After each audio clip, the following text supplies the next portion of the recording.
Hello, my name is David Velasquez, and in this presentation, I'm going to be doing an economic indicator analysis using Python. So the research question is, from 9 of the most well-known economic indicators, which 4 have the most influence on unemployment? And once I find the 4 that do have the most influence, I'd want to see what the impact of each one has on U.S. unemployment. The data used for this research question actually came from several different websites because I did use 10 different variables. But once I got them, I put them all together into an Excel spreadsheet. I normalized them so that they'd all be in a decimal percentage form and year-by-year growth. Also, the data spans over a time period of 40 years of economic data. The sources I used to collect all this information came from Kaggle, stlouisfed.org, and macrotrends.net. The algorithm that I found most appropriate to answer these research questions was a regression model. And this is because I'm looking to form a relationship between 2 different variables over time and see how one influences the other.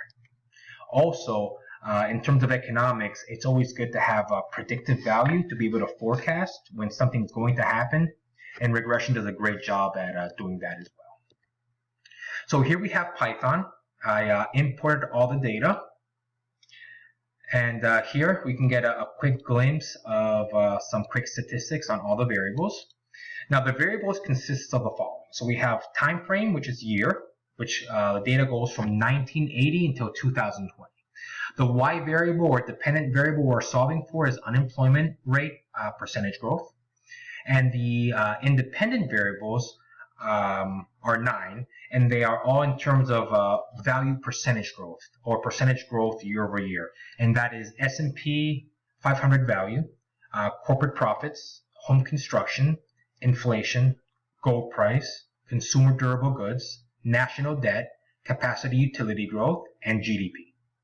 Now, since there's so many independent variables, I wasn't able to put everything into one regression model because that would lead to overfitting and multicollinearity. So in other words, I wouldn't have a dependable model with predictive value. So what I did is I converted every variable into its own object so I can do an individual regression analysis on each independent variable, and in that way find out which 4 are the most influential. So I built my model. I got a beta coefficient for each independent variable. We go down the list here, right?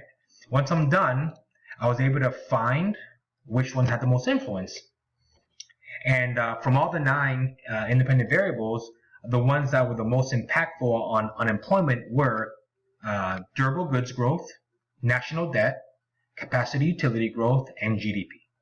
So in terms of consumer durable goods, we had a beta coefficient of negative 82%. So what this means is that for every 100% growth in durable goods, unemployment goes down by 82%.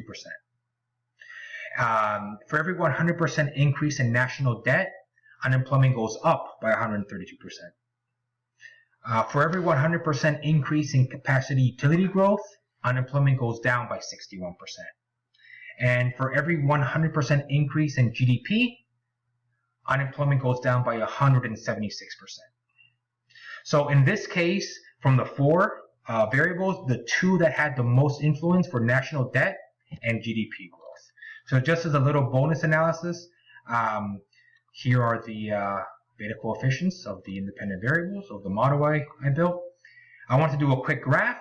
So here we're doing a quick relationship between unemployment to GDP. Right, so here we can see that there's a negative correlation. In other words, as GDP increases, unemployment tends to go down, right? And you can see there's a curved nonlinear relationship, but we can still see the correlation. Makes sense because if GDP is booming, people tend to be at work. And the second most influential independent variable from all the independent variables was national debt. So here we have a positive correlation. We can see that as national debt goes up or increases, there tends to be an increase as well in unemployment. You can see the curve relationship right here. It's really cool. So I had several takeaways from the project. For one, I had a lot of fun doing this. I've always had a passion for economics and finance, and I've always understood these economic indicators and how they relate to each other, but I've never seen by how much one influences the other. So I love being able to see the exact influence that these factors had on unemployment, as well as being able to forecast if unemployment is a near-term possibility. So again, thank you so much for the opportunity for this project, and have a great rest of your day. Thank you. Bye-bye.